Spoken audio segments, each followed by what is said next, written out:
tell us a little bit about your project and what brought you to Singapore. Yeah, thank you for the compliment. You know, when you live a colorful life, you want to have a colorful outfit and honoring also your roots, and so that you don't know where you're going if you don't know where you're coming from. So Maybe tell us a bit about your roots.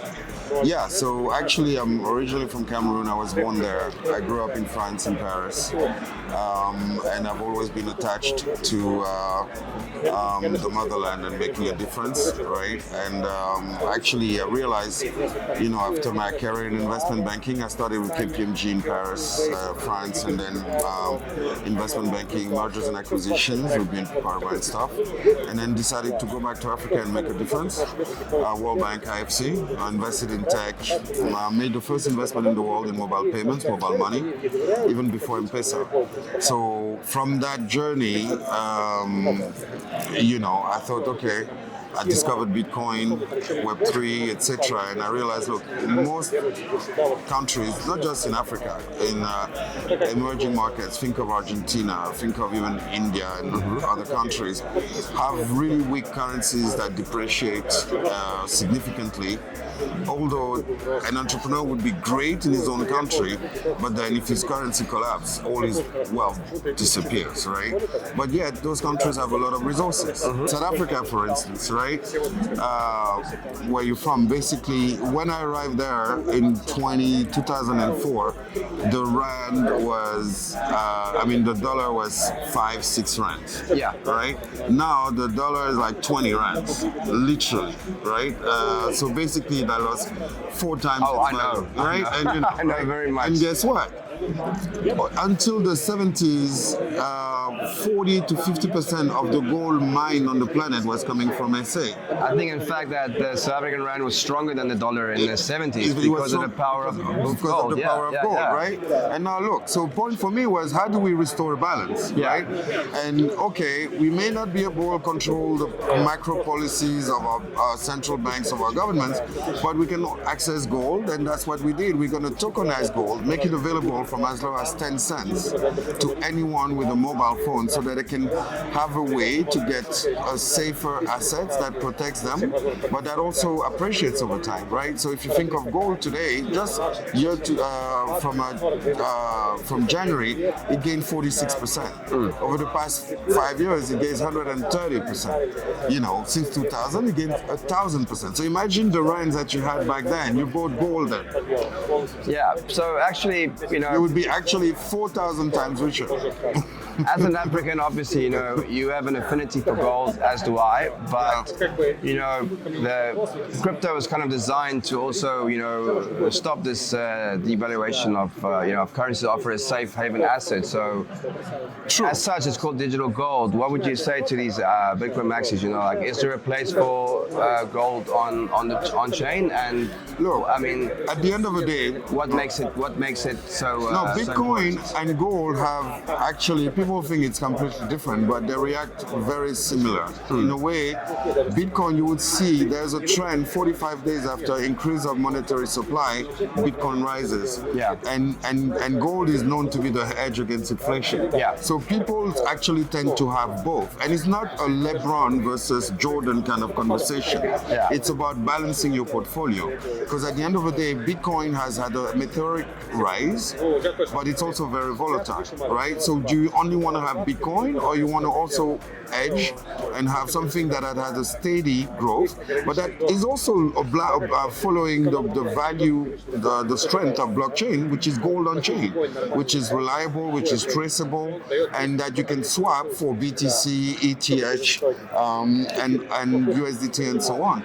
So you have the benefit of Web3, and by bringing gold on chain, that's what we've done with Give Gold, which is literally an opportunity for people to have gold that they own. It's a digital certificate of ownership that is tamper-proof because it's on chain. Yeah. And whether we want it or not, now you can talk about maxis, you can talk about digital. At the end of the day, the world is physical, right? And a lot of the value is in the physical world. And what we decide is, how do we bring this value also to the Web3 community to benefit from it? Because it's not about throwing the baby with the bathwater here, right? And if gold is a great asset, then let's give it the advantages that Web3 provides so that people can also benefit from it. And what we also see, look, people don't even realize that gold has risen significantly. And 5 years ago to date, like in March, 5 years, Bitcoin was roughly 10% of gold market cap. But in 5 years, you see Bitcoin has been multiplied by I don't know how much. But gold market cap, 5 years later, Bitcoin is still 10% of gold market cap. Yeah. Right? So it says something in terms of intemporal, right? And there's a reason why BTC coin, Maxis coin Bitcoin as a digital.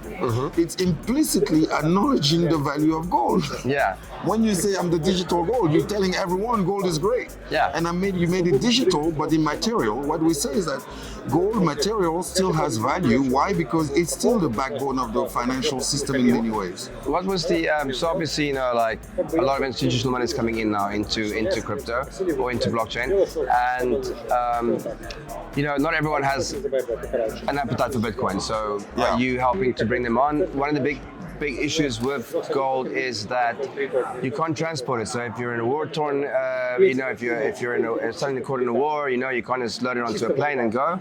Yeah. 12, you can get 12 words in a seed phrase. Now you guys do something similar, right? How do you collateralize it as well? What's the process? I mean, our model is pretty, and you get a very good point, right? People, at the end of the day, you have 500 million people involved in Web3. But you have 8 billion people on this planet, and the adoption hasn't been as big, as wide as it should have been. Why? Because people still struggle to understand those concepts. Buying something digital that has value but that they can't touch. So what we said is the best way, we want to be that super agent that brings the masses into Web3 by bridging with Web3, by tokenizing an asset that everybody knows and trusts, and using the properties of Web3 so that suddenly I get gold, I can swap it, I can give gold, which is our gold-backed token, and I can swap it with BTC. And now it becomes natural. I can buy meme coin with it, I can get NFT with it.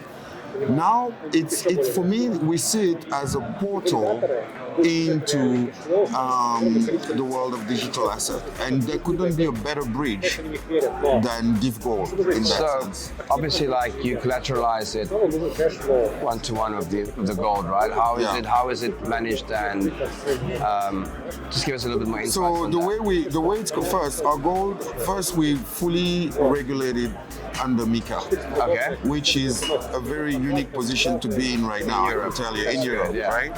And as you know, Europe is one of the toughest jurisdictions in that space, and many haven't been able to be regulated, and some of the very well-known ones. Which jurisdiction specifically? The whole of EU? Or it's no. It's linked. I mean, it's in the EU for 27 countries, right? So basically linked with the European Union and also the European Central Bank in that sense, under that regulation by MiCA, right?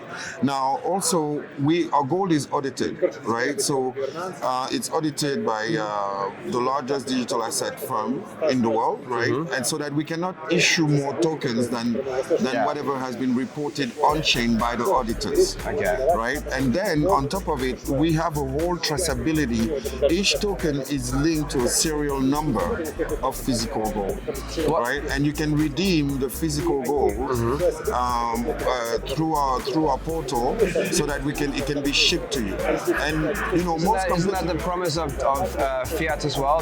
Like if you bring a note, they should issue the value in gold. Yes, central banks, it is the promise, which they obviously cannot do. Except that at the time, fiat was not on chain. Yeah. now we have a possibility, and for us, it's a third party that verifies and validates.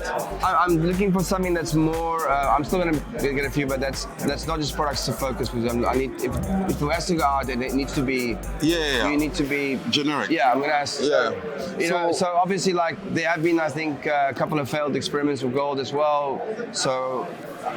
But now there's also, I think there's a few, I think it's pack source gold, so obviously, gold, like guys like Peter Schiff, for example, got famous because in crypto circles because he was the gold bug against crypto, And Bitcoin, now he's thinking of tokenizing gold, right? He's announced that. Yeah, so I mean, there's definitely a place for more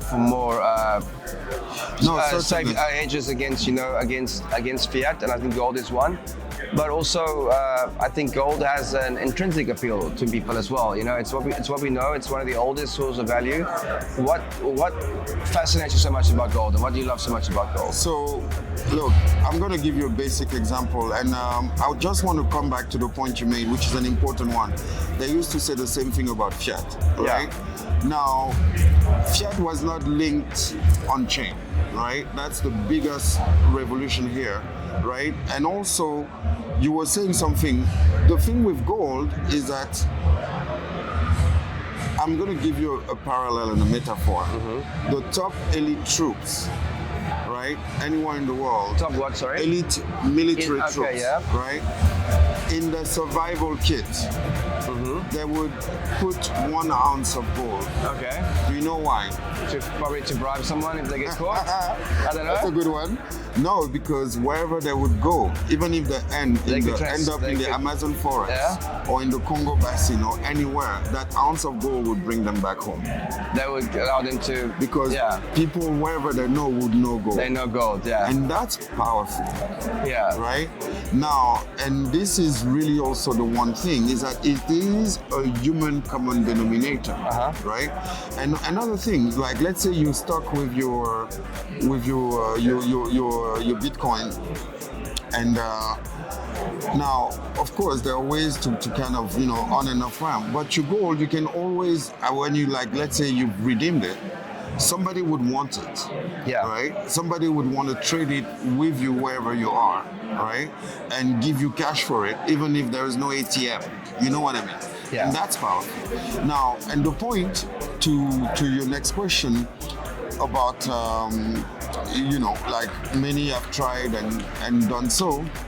What we believe is going to be the difference here is distribution, right? And fractionalization. If you make it as low as 10 cents, we're doing, and it makes it a minimal point for anybody to play. Would you say that it also makes gold fine accessible to the unbanked? That's the whole ones, idea. especially the ones in Africa that would never really have access to that. Yeah. And what other applications do you see for it in Web3 where you can truly democratize the ownership of gold? So basically, let's think. Today we talk about financial inclusion. Indeed, the unbanked and the underbanked wouldn't have a chance. Just almost done. Wouldn't have a chance to. Today we talk about financial inclusion, but yes, you get a bank account or you get a mobile money. If there is nothing in there, you might be included, but you're still poor. And and then you're gonna get the debt, right? And then you fall into the debt trap. So that keeps you into the poverty trap, right? So basically, financial inclusion hasn't solved the problem. What we're bringing here is financial mobility. Why? Because finance is based on two things: asymmetry of information and collateral. By making 10 cents collateral in gold available to anyone, you have something you can borrow against. Right? And that has a value that nobody can question, and that also has shown growth over history. You can start building one gift at a time, or one gram at a time, an asset base. Now on chain, it becomes even better. Why? Because I don't need to know your credit history. I just lock your gold token, and then I lend you money and hold the token based on an LTV. Now banks can't do that today. They need to know where you live, what's the the color of the hat of your grandmother. But those guys don't have salaries, right? And you can't build a credit history. Now it's solved. Web3 solves this problem. Exactly. You put real-world asset on chain. I don't need your credit history. I'm going to lock that asset, and I'm going to lend you against that asset, and you have to perform. And most of the time, that asset would grow, so it gives you more capacity to borrow, and it's all automated. That's the game changer that we're going towards.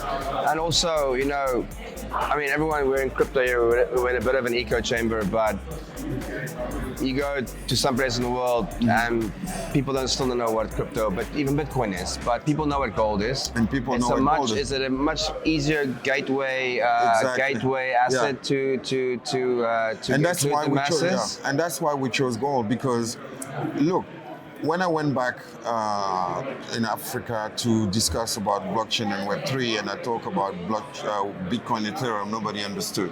They thought I was crazy, I smoked the carpet, you know. But when I came and said, okay, gold, you know gold? They say, of course. And then I say, okay, what if you could send gold to me now in 2 seconds, and I would receive it, and I could cash it out on my mobile money? They said, well, yeah, I will do it. That's the thing, is that how do we bring those billions of people into the trusted Web3 environment? You need to start by something they know and trust. Right? People went into Web3 and they want, right? That's the thing. People went into Web3 because they lost trust in the system. But 95% of people still trust the system because they don't know how the system that worked before that was gold, right? Exactly. So, and the system. And that's a perfect common denominator in that sense. Well, kind of feels like the Avengers, you know, assembling, exactly. We've got Bitcoin and we've got Bitcoin, we've got gold. The original, not the Iron Man, but the gold man, you know, and we're coming back to be the... And that's really what we're trying to build. That's why I said, bankers. You know, it's not a question of one versus the other. It's the combination of all those Web3 evolved assets that will tip the balance and create the system we've all been yearning for. I think as well that, you know, for a balanced portfolio, being able to have all that on-chain, both the safe haven assets, you know, just makes it way more easy to probably manage your portfolio down the line. And build products on top. Thank you so much, Mamadou. Thank you. Really appreciate it.